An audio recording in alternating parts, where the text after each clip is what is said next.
বিএনপির আন্তর্জাতিক বিষয়ক সহ সম্পাদক রুমিন ফারহানা, ব্যারিস্টার রুমিন ফারহানা, আপনাকে আমাদের স্বাগত জানাই এবং আপনি আমাদের সাথে থাকছেন এবং সময় দিয়েছেন, সেজন্য আপনিও আমাদের কৃতজ্ঞতা জানবেন। আমাদের সাথে আরও আছেন বাংলাদেশ খেলাফত মজলিসের মহাসচিব জনাব মামুনুল হক। আপনাকে আমরা শুভেচ্ছা জানাই, কৃতজ্ঞতা জানাই, আপনি আমাদের সাথে যুক্ত হয়েছেন, আপনার সময় দিয়েছেন, সেই জন্য আপনি আমাদের কৃতজ্ঞতা জানবেন। জি, আমরা আপনাদের একটু কৃতজ্ঞতা জ্ঞাপন করি এবং সকল দর্শকদেরকে। আমি একটু জনাব মামুনুল হকের কাছে প্রথমে যেতে চাই আপনার অনুমতি নিয়ে। তো আপনাকে কোট করেই আমরা একটি প্রশ্ন জনাব মামুনুল হককে করতে চাই। আমরা গত 3 মাসে কিন্তু আরো কিছু ঘটনার খবর পেয়েছি যেখানে রাস্তায় চলাচলরত নারীরা আক্রান্ত হয়েছেন, পোশাক নিয়ে নারীদের কটূক্তি করা হয়েছে বা হচ্ছে। এসব ঘটনায় আপনাদের ক্ষেত্রে আপনাদের সমর্থন কি আছে? অনেক ক্ষেত্রে তৌহিদি জনতার কথা বলা হয়েছে। আমি একটু শেষ করি, আমরা একটু শেষ করি। তো অনেক ক্ষেত্রে তৌহিদি জনতার কথা বলা হচ্ছে। এই তৌহিদি জনতা আসলে কারা? তাদের আপনি চেনেন কিনা, জানেন কিনা জনাব মামুনুল হক? আপনাকে অসংখ্য অসংখ্য ধন্যবাদ খালেদ ভাই। আমি মনে করি যারা একজন নারীর বিতর্কের উত্তরে পাল্টা তর্ক দিতে জানে না, যারা সেই নারীর ব্যক্তিগত জীবন, তার সাজ পোশাক নিয়ে আলোচনায় বেশি সময় ব্যয় করে এবং মনে করে ওটাই আক্রমণের কায়দা। আজকে সম্মানিত অতিথি যে কথাগুলো বললেন, সেই কথাগুলো সমাজের খুবই একেবারে বিচ্ছিন্ন কিছু ঘটনা। আর এর বিপরীত দিকে আমরা এই দেশে এই মানে প্রকৃত অর্থে যারা প্র্যাকটিসিং মুসলিম, আমরা আমাদের বেশভূষায় এবং লেবাস পোশাকে আমরা যে কতটা এখানে নানাভাবে বৈষম্যের শিকার, হেনস্থার শিকার, তার খুব কম দৃষ্টান্তই আপনারা মিডিয়াতেও আনেন। আর আপনাদের এই সাধারণ যেই যারা মহলে চলাফেরা করেন, আপনাদের খুব কম আমার মনে হয় এটা জানাশোনা আছে।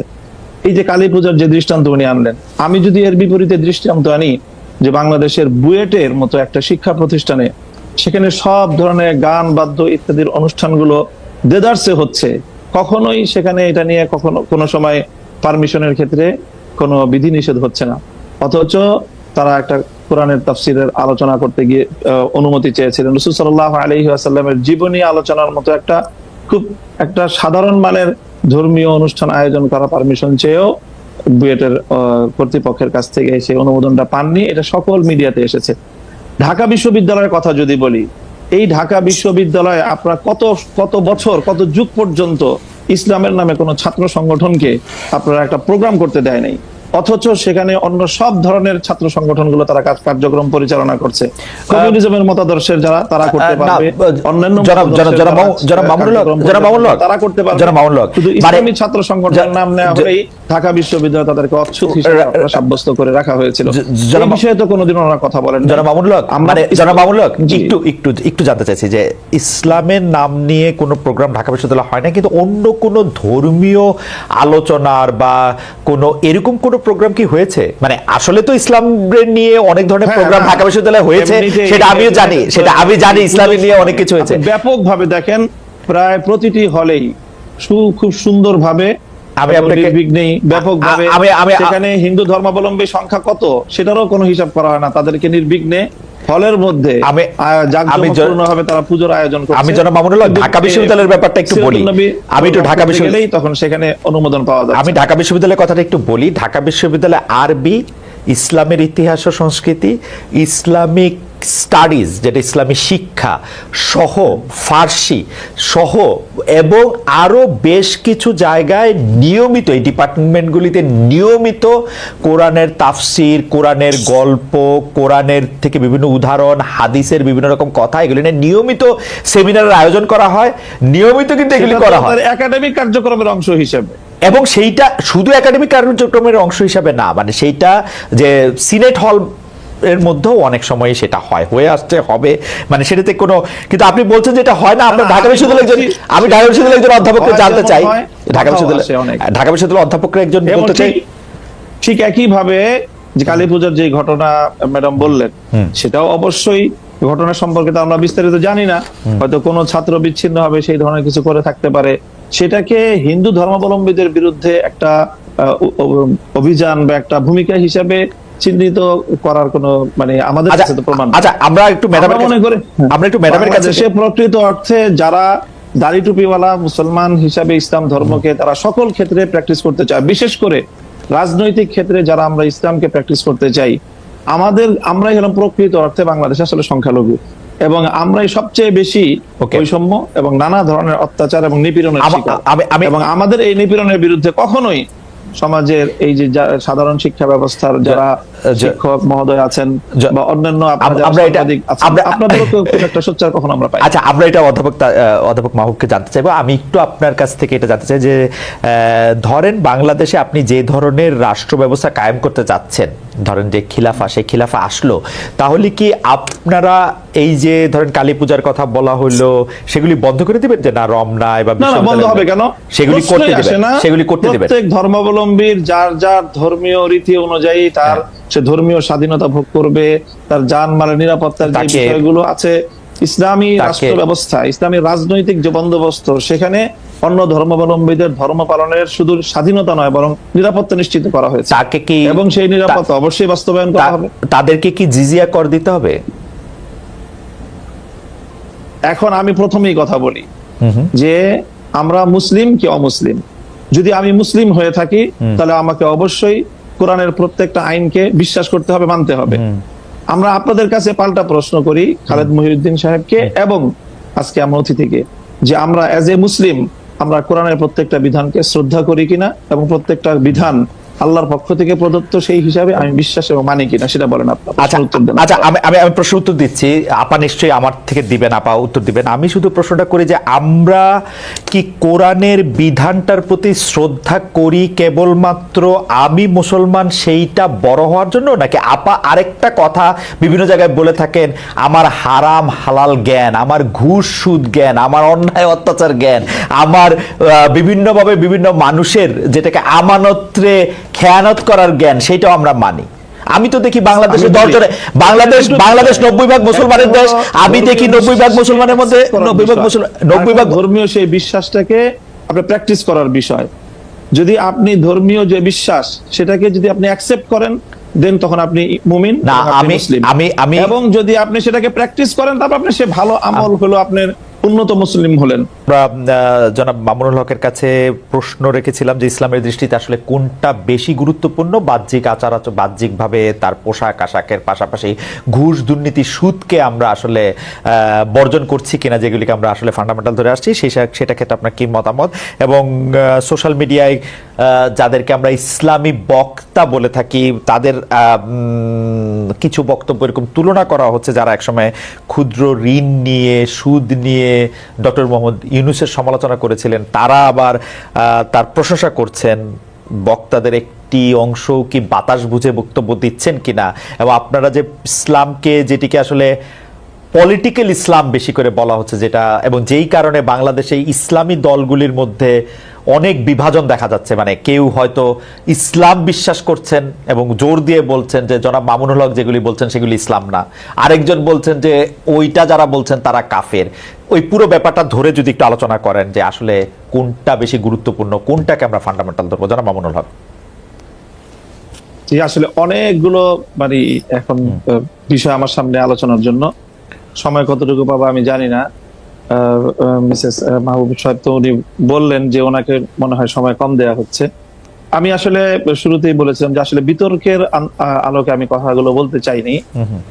প্রথম যে প্রসঙ্গটা আপনারা দুজনই আলোচনার মধ্যে আনলেন, আমি ঢাকা বিশ্ববিদ্যালয় সহ আমাদের বুয়েটের ক্যাম্পাস যেই স্পেসিফিক যেই কথাটা আমি বলেছি, আপনারা খবর নিয়ে দেখেন, গত 1 মাসের ব্যবধানের ঘটনা। ঢাকা বিশ্ববিদ্যালয়ে একটা সিরাতুন নবী অনুষ্ঠান করার সুযোগ দেওয়া হয়েছে, এবং এই অনুষ্ঠানটাকে ঢাকা বিশ্ববিদ্যালয়ের ইতিহাসে দীর্ঘদিন পরে এই ধরনের একটা অনুষ্ঠানের একটা মানে ব্যতিক্রমী আয়োজন হিসাবে গোটা ঢাকা বিশ্ববিদ্যালয় এটাকে খুব তারা উৎসাহিত করেছে। সেম একই ধরনের অনুষ্ঠানের অনুমতি চেয়ে বুয়েটের ছাত্ররা বুয়েটের প্রশাসনের কাছ থেকে অনুমতিটা পায়নি। আপনারা যে দৃষ্টান্তগুলো এনেছেন সেটা হলো একাডেমিক যে ইসলামিক স্টাডিজ বিভাগ আছে, আরবি ভাষা সাহিত্য আছে, উর্দু আছে, ফার্সি আছে, অ্যাজ এ ল্যাঙ্গুয়েজ বা একটা সাবজেক্ট হিসাবে পড়াশোনার বিষয়ে আমি এই জায়গাটা আমার প্রশ্ন ছিল না। আমার প্রশ্ন হলো যে বিগত 50 বছরে ঢাকা বিশ্ববিদ্যালয়ে ইসলামী ছাত্র মজলিস, ইসলামী ছাত্র আন্দোলন, ইসলামী ছাত্র শিবির নামে আপনারা ঢাকা বিশ্ববিদ্যালয়ের ক্যাম্পাসে কোনো কার্যক্রম পরিচালনা করার সুযোগ আপনারা দিয়েছেন, ইসলামী কোনো সংগঠনকে দেওয়া হয় নাই। এই জায়গাটার আমি ইসলামী রাজনৈতিক চর্চার যে সুযোগটা থেকে ইসলামপন্থীদেরকে চরমভাবে বৈষম্যমূলক ভাবে তাদেরকে দমন করা হয়েছে। মামুন ভাই একটা ছোট্ট প্রশ্ন কি করতে পারি, যে ধরেন আপনি যে আমি কথাগুলো শেষ করি। আচ্ছা ঠিক আছে কোনো অসুবিধা নাই। দ্বিতীয় বিষয় যেটা ম্যাডাম বললেন যে এই যে পোশাকের যে বিষয়, আমি কিন্তু পোশাকের যে বিষয়টা বলেছি সেখানে আমি সুনির্দিষ্টভাবে একটা কথা বলেছি, সেটা হলো এই যে আমরা যারা ইসলামকে রাজনৈতিকভাবে আমরা রাজনীতিটাও যারা ইসলামের আলোকে করতে চাই, আমরা মনে করি যে ইসলাম কমপ্লিট কোড অফ লাইফ, সকল পূর্ণটাই ইসলামকে মানতে হবে। আমি ব্যক্তিগত জীবনে ইসলামকে মানবো, আমি ব্যবসার ক্ষেত্রে অর্থনীতির ক্ষেত্রে ইসলামকে মানবো না, অথবা রাজনীতির ক্ষেত্রে ইসলামকে মানবো না। ইসলামকে এভাবে খণ্ডিত আকারে মানার কোনো সুযোগ আল্লাহর কোরআন দেয়নি, বরং পরিপূর্ণভাবে ইসলামকে, যারা পরিপূর্ণভাবে ইসলামকে মানতে চাই এবং বিশেষ করে যারা আমরা রাজনীতিতে ইসলামকে অনুসরণ করতে চাই, আমাদের উপর রাষ্ট্রীয় যে দমন পীড়ন চালানো হয়েছে সেটা অন্য কোনো আদর্শিকভাবে রাজনীতি যারা করে, আদর্শিক কারণে অন্য কারোর উপরে সেই বৈষম্যটা বাংলাদেশে অতীতে হয়নি। এই জায়গাটার কথা বলেছি। আপনারা বিষয়টা বারবারই আপনারা আলোচ্য বিষয়টা ভিন্ন দিকে নিয়ে না আচ্ছা ঠিক আছে। দ্বিতীয় বিষয় আমি বলি আপনি যে প্রশ্ন করেছেন সেই প্রশ্নের জায়গায় আমি আসি, যে একটা বিষয়ের গুরুত্ব আছে, সবটারই গুরুত্ব রয়েছে। সুদ, ঘুষ, দুর্নীতি সহ যেই সকল বিষয়গুলো ইসলাম নিষিদ্ধ করেছে, এর প্রত্যেকটার বিষয়ে আমরা ফোকাস করি, আমরা আলোচনা করি। হয়তো সবটা আপনারা শুনেন না বা সবটা সেইভাবে মিডিয়ায় কভারেজ পায় না। মিডিয়ায় কভারেজ পায় সাধারণত চলমান ইস্যুগুলো এবং যে বিষয়গুলোকে রাজনীতির সাথে সংশ্লিষ্ট সেই বিষয়গুলো গুরুত্ব পায় বা সেই বিষয়গুলো হয়তো অনেকটা ফোকাস হয়, কিন্তু সবটা বিষয় একই।